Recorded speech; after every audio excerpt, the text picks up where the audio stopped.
Desperte, levante-se. Em Efésios capítulo 5, versículo 14 está dito: por isso é que foi dito, desperta, ó tu que dormes, levanta-te dentre os mortos e Cristo resplandecerá sobre ti. Bom, é provável que em alguns dias você desperte durante a noite sem o despertador tocar.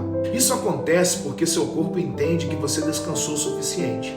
Outros dias, sem o auxílio do despertador, você se atrasaria, pois o cansaço é tamanho que leva à sensação de que as horas de sono foram insuficientes. No entanto, existem muitas pessoas dormindo enquanto a vida se esvai como a água derramada de uma torneira aberta. É tempo de despertar, erguer-se e clamar ao Senhor para que derrame a glória dele sobre você, pois ele tem poder para enterrar o seu passado e reacender a chama da vida em você.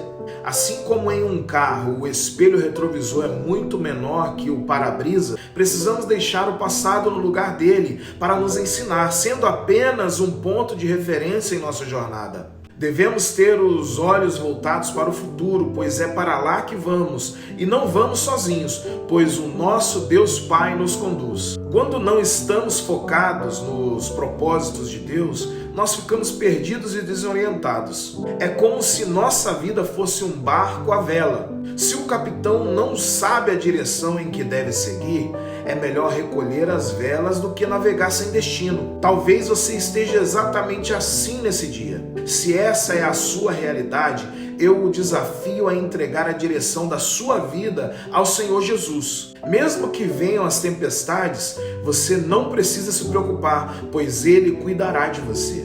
A frase do dia é: em vez de falar sobre seus problemas para todo mundo, fale com Deus. #despertar. Bom, a Bíblia nos ensina que existem ao menos 3 tipos de morte que assolam a humanidade: a morte física, a morte espiritual e morte eterna. A Bíblia diz que o ser humano é uma unidade constituída por um lado material e o outro espiritual. A morte física é a quebra dessa unidade, é a ruptura dessa unidade, à medida que a vida se cessa no corpo físico. Quem nos explica isso é Tiago, na sua carta, no capítulo 2, versículo 26, ele vai dizer que o corpo sem o espírito está morto. Essa é considerada a morte física na Bíblia, a separação do corpo do espírito. A Bíblia vai dizer também que existe um outro tipo de morte, a morte espiritual. Essa se dá pela separação entre o homem e Deus. A morte espiritual é uma realidade enquanto a pessoa está vivendo fisicamente, porém, espiritualmente, o homem é incapaz de ouvir, de ver, de tocar, sentir. O homem é incapaz de responder a estímulos espirituais, de realizar qualquer tipo de obra considerada espiritual. Já a morte eterna é a separação permanente e irreversível da presença graciosa de nosso Deus Pai. A morte eterna é um estado de perdição eterno. É o resultado ou consequência de uma morte física sem que o estado de morte espiritual seja revertido. O problema maior do homem é a morte espiritual. É ali onde está o centro da sua história.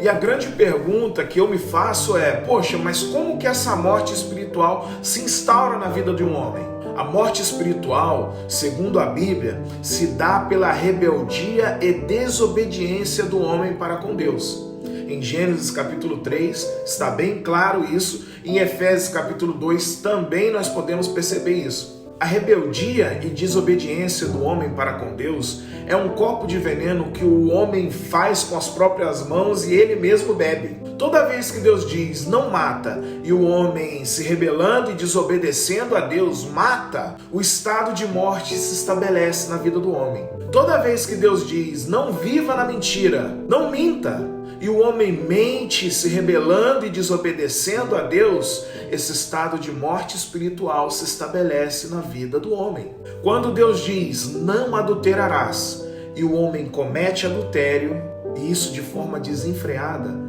a morte espiritual o abraça. Quando Deus diz não terás outros deuses diante de ti, e nós colocamos outros deuses na nossa frente e nos prostramos diante desses deuses, a morte se estabelece.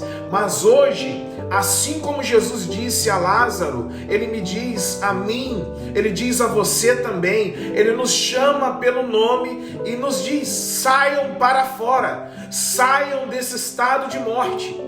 Nemuel, desperta-te. Desperta-te para a vida. Ele me chama pelo nome, ele te chama pelo nome. Receba vida espiritual, poder para responder às ordens espirituais, poder para viver com domínio próprio, poder para viver com amor, poder para viver com justiça, poder para viver na verdade, poder para viver com benignidade, poder para viver com fé, com justiça, com fidelidade, que nós possamos ser abençoados por Deus com essa vida que somente Ele pode nos dar hoje. Amém? Tenhamos um dia abençoado, cheio de vida, porque é Ele que está nos chamando. O poder que vai nos trazer a vida não é de nenhum homem. Não é homem que tem poder para trazer a vida espiritual ao homem, mas é o próprio Deus. E hoje Ele está falando para mim e para você: desperta, levanta, que possamos levantar e que possamos estar acordados e vivos, avivados na sua presença. Tenha um dia abençoado.